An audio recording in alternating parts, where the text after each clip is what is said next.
Hello, my friends. It is your best friend, Justin from J Master Productions, and whoa, do I have a treat for you. We got a little tricky gameplay here.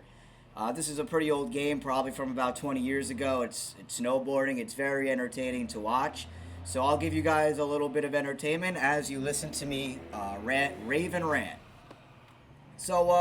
In this video today, I want to talk about the current job market here in the United States. I want to talk about the whole work culture here in the United States and how fake it is and how much of a scam it really all is. I've been working in sales, different companies for the past 8 years now. It'd be considered corporate type work, where you sit in an office, you make phone calls, you utilize Salesforce and all these different CRM platforms, right? And the common denominator that all these jobs have is there's no room for growth. Every job is going to preach to you how there's room for growth and all these things, but the truth is there's really not. Someone's got to retire, someone's got to leave, or someone's got to die in order for that to happen. And if someone is pretty locked in at their company, the chances of them getting fired is very minuscule unless they of course do something that violates company code or whatever. But I mean, the whole work culture is so fake. I mean, coworkers are fake with each other. We can't even have real discussions, like talk about stuff that's going on in the world because someone might get offended. Or if you call someone a he instead of a she, depending on what they want to be called, you might get in trouble. And I know that's not as big of a thing now. But it's just to give you an example of how silly the work culture has become. I mean, we get treated like kids. We have to show up on time. It's like being in school. You got to show up on time. You got to clock in.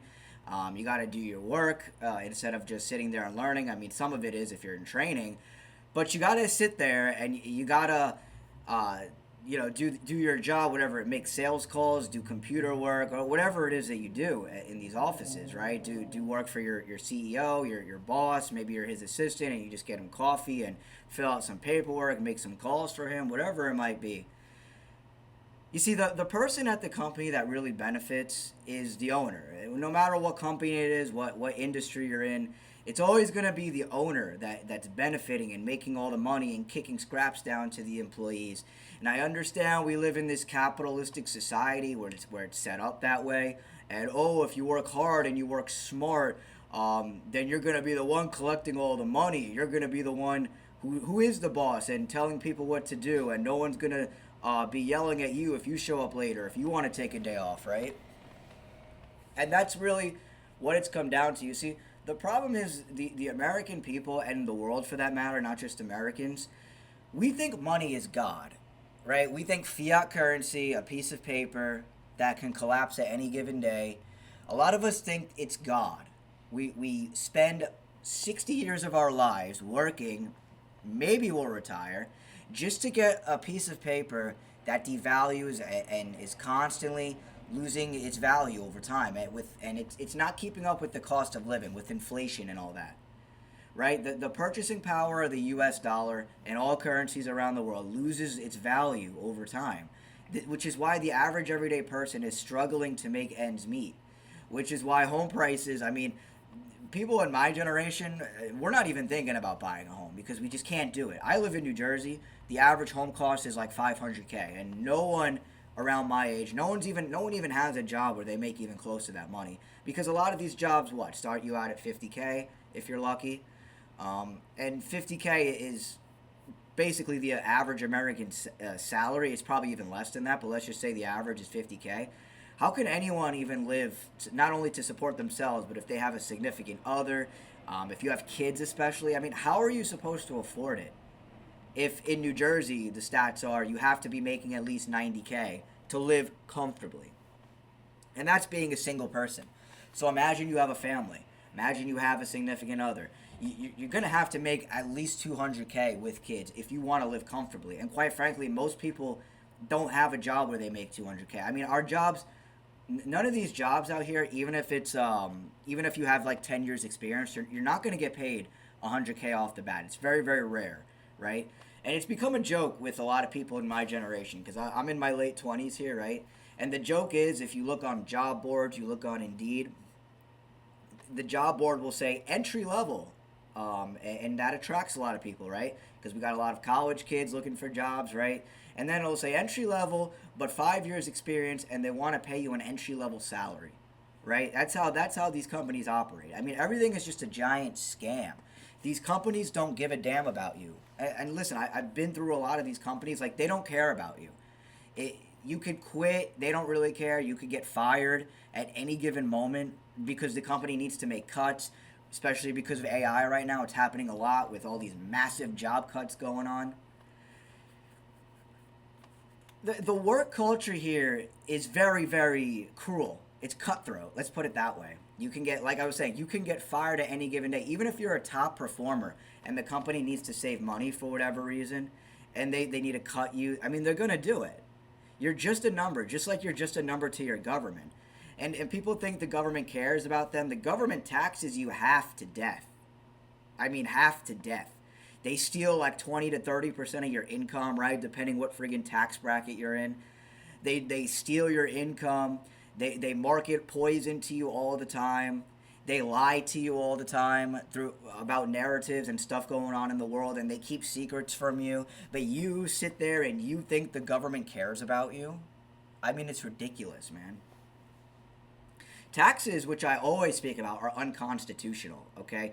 It doesn't matter what your friggin' political beliefs are. We're all getting taxed, whether you're on the left or the right or whatever the hell you identify as, whatever your skin color is, whatever language you speak, whatever country you're from, what your religion is, your sexual orientation, your gender. I mean, you get taxed. We all get taxed, which is why I say on my channel, I talk about issues that affect all of us. Not just some of us, not half of us, not 75% of us, but 99% of us. And that 1% would be the powers that be in this world who have monopolized government through central banks and monopolized media and monopolized industry across the world.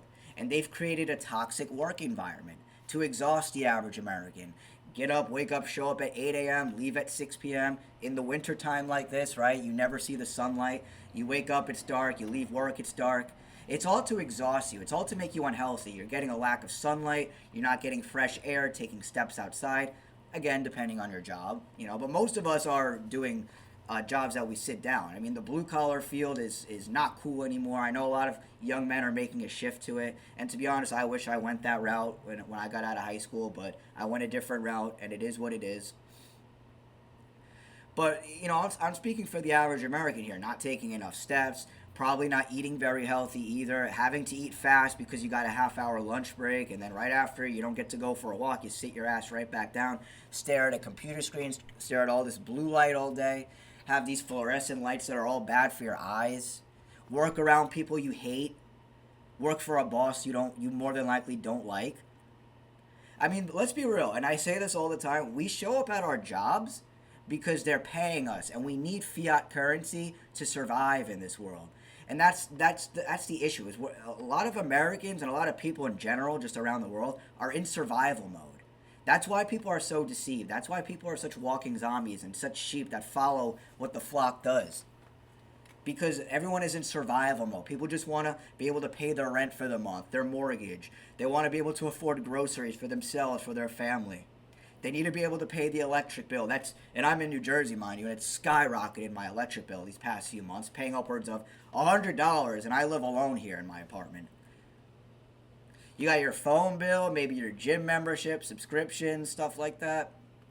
Stuff, savings, malicious stuff, car insurance. It's everything costs money, and that's what the powers that be did. They've created and structured a world that constantly puts us in survival mode. We're tied down by money. That's why so many people in the world, more specifically Americans, think money is God, because they just want to live in this delusion that they can work hard or work smart and work around the system and become financially free, or that they can do this, they can do that. If they just do things a little differently, if they invest in crypto, if they invest in this stock, it's going to explode one day and they're going to be rich. I mean, the average American is so lost. They don't understand what's really taking place in this world, okay? And listen, I've been in the corporate world for about 8 years. I've met hundreds of different people, all ages, all different walks of life, all different races, and people are just dead asleep.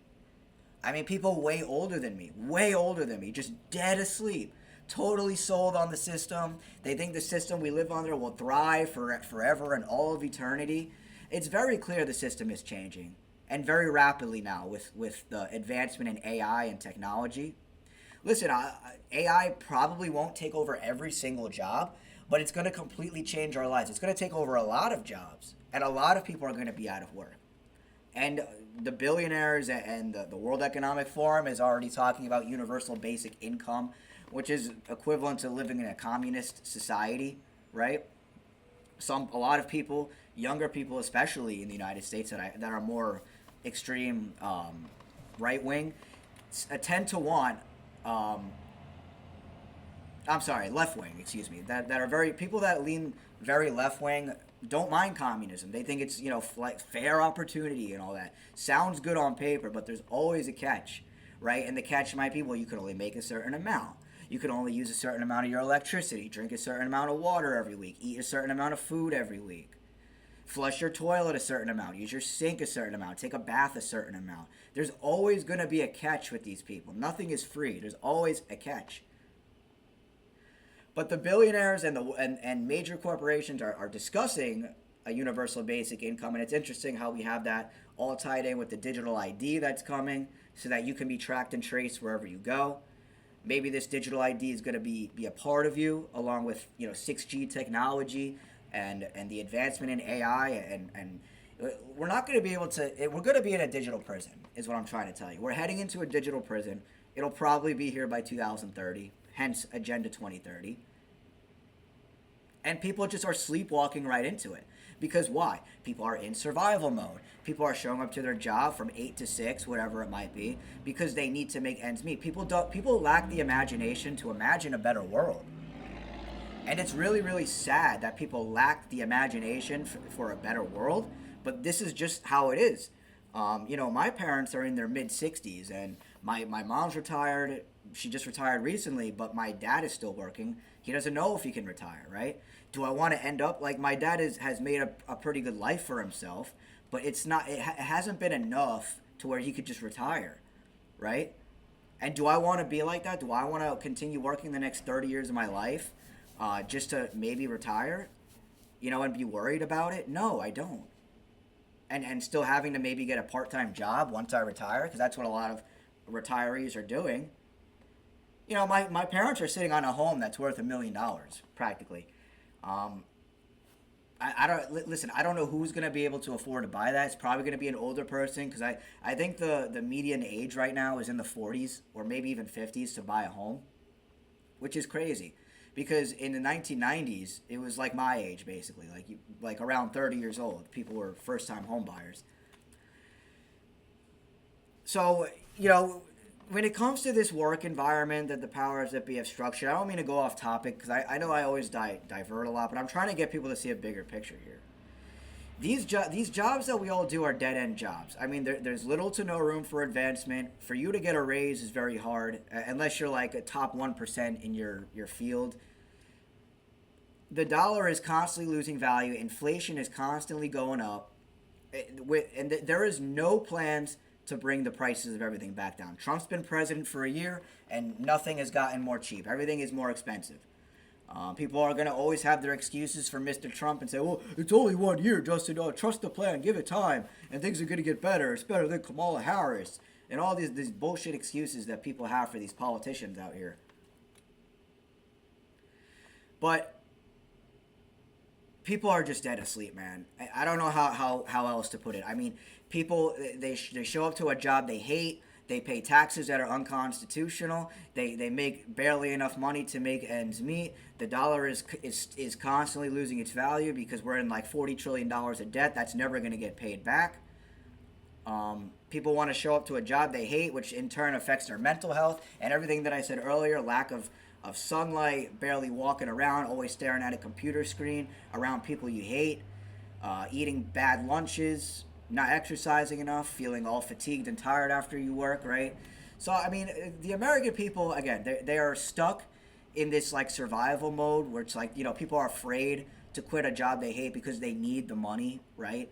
And I totally understand that. Like, listen, I need money because I'm bound by the system, because not enough people want to revolt.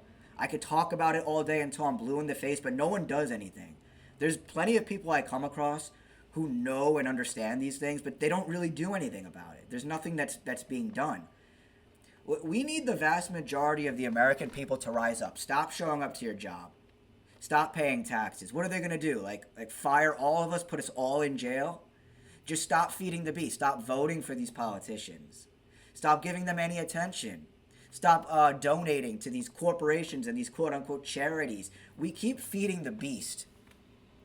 That's what we keep doing.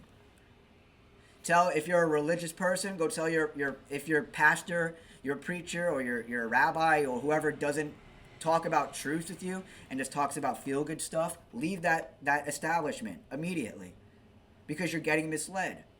I do really wish Americans just grew a pair and stood up to the government and stopped participating in the system. Like, I really wish we did, because like I've said, we're walking into a digital prison. People are so ignorant to it, they don't even see it. Like, it's funny because when I talk about these issues, people just think it's normal, or they think it's going to go away, or they just want to ignore it. And listen, I know why they ignore it, because if they acknowledge that what I say is true, that means they have to change. They got to admit to themselves they were wrong, they were deceived. They have to re-educate themselves. They're gonna have to lose people. Their image is gonna get ruined, because that means that if you know the ultimate truth, that means that you should be up here making content like this, which even people who do know don't really do it, because it's a tough thing to do, and I understand. But Americans, especially men in America, need to grow a pair. Men in America need to grow a pair, stop feeling sorry for themselves, and put themselves out there and be a man and lead. When it comes to the generation coming up behind me, not that they're far off at all, the guys that are like around 10 years younger than me, I mean, these kids are all studying for jobs and stuff that really aren't going to exist within the next couple years. And they're going to be screwed. They're going to have all this debt, right? I think the average college student has $40,000 in debt, which is insane as a 22, 23-year-old, however old you are when you graduate college. And not only that, but what's become more valuable now is having a skill and having experience, right? A lot of people have caught on that the education system has failed us. The education system completely needs to be abolished, and we need to completely rethink and redo how we educate the youth out here. And that's a whole different topic on its own. But I think a lot of people have realized that now, that, a college degree doesn't guarantee you anything. It's actually almost worthless now. You're way better off going to a trade school, getting a trade, because those jobs are high in demand. Those jobs are going to be more tough to be taken over by AI. It's cheaper. You don't have to be in school for 4 or 6 years or whatever. Go for a year or two and you're good. You get certified. And the kids that have recently graduated college, I mean, I keep seeing stats that this is the worst job market for kids aged like 22 to 27, who have very little work experience or none, and they just have a college degree. These places aren't even considering them. I saw even something too, that in 2025, putting your resume out there is like putting your resume into a black hole. So they're saying it's hopeless. And there's also the ghost jobs, right? Which is like basically jobs will say they're hiring, but they're really not. And it has something to do with labor laws or whatever. But a job will basically make a post as if they're hiring, but they're really not. And it just goes to show, like, these corporations, the government, the way everything is structured is completely immoral and unethical. And it's meant to destroy you. It's not meant to do you any good. I started working full-time in like 2018, something like that. And like times were just different then. Ever since COVID came around, it's like everything just changed. Everything got expensive. It became this this world of algorithms, where it's more people are staying at home, more people are glued to their phones. In my generation in particular, people aren't forming platonic and intimate relationships as much anymore. And we're just being fed stuff through algorithms. That's completely brain rotting us. So, I mean, I hope I'm saying something that makes sense. Please leave a comment and let me know what you guys think, because, the way the work world has been structured is very, very toxic, and it's meant to destroy you. It's meant to be bad for your mental health. It's so that you become an indentured slave, that you're always in debt. You're always going to need to look for the government for help. And it's meant to distract you so that you're at work 50, 60 hours a week. You barely have time to educate your kids because by the time you come home, you're all tired and you're just going to rely on the education system to teach the kids. Education system, you know, because that's what my parents did. My parents taught me nothing, right? They sent me to school. They threw me in that prison cell when I was 5 years old, and I got rear-ended by it. And I grew up. I want to say when I was in seventh grade, that's when social media started to become big. And once I was in high school, like everyone had it. It was already normalized by the time I got to high school. In ninth grade, like everyone had a Facebook, everyone had Instagram, everyone, and then later it was Snapchat, and then X, of course, and then TikTok got big during COVID, of course. You know, by that time I was grown, but you know, and it's funny because TikTok got big when I was 23 years old, so I was already an adult. I wasn't in college. I wasn't obviously in high school, and I see the difference because it's really like a 4 to 5 year people who are 4 to 5 years younger than me. I see a big difference in them because they kind of grew up with TikTok, unlike me and most people my age. It's like a lot of people my age were already out of college. We weren't in school. We were kind of already working. So, and not that people my age don't use it a lot, but it's like we didn't grow up with it. So I kind of like, you know, TikTok is really what's shaping a lot because TikTok is the super short videos where they're like 10 seconds long. You know, it's brain rot. And TikTok started a whole new niche for content of short videos because obviously now Instagram has Reels, Snapchat has something similar, Facebook, YouTube even. X as well has videos you could post that are short, but you know a lot of these platforms have copied each other, and it's funny because if those of you who are old enough, if you remember Vine in 2012, which is basically TikTok, I'm not even sure what happened to Vine, why that shut down, but that was picking up some steam because I remember being in 10th grade and Vine was starting to get popular, and then they discontinued the platform, and then TikTok came around, and I remember always thinking like, oh, this is just like Vine, but TikTok obviously took off a lot further than Vine. Um, so anyway, I know I'm like going all over the place here, but really what I wanted to say in this video is how toxic the whole like work culture is here in the United States. How there's really no room for growth. There's no room for opportunity. Hell, even just getting a job nowadays is super hard. It's like you got to know someone to get your foot in the door. And just because you know someone as well, it doesn't even mean you're gonna be great at the job. But again, let me know what you guys think about everything. Please leave a like, share the video, comment what you think, and I'll see you guys in the next one.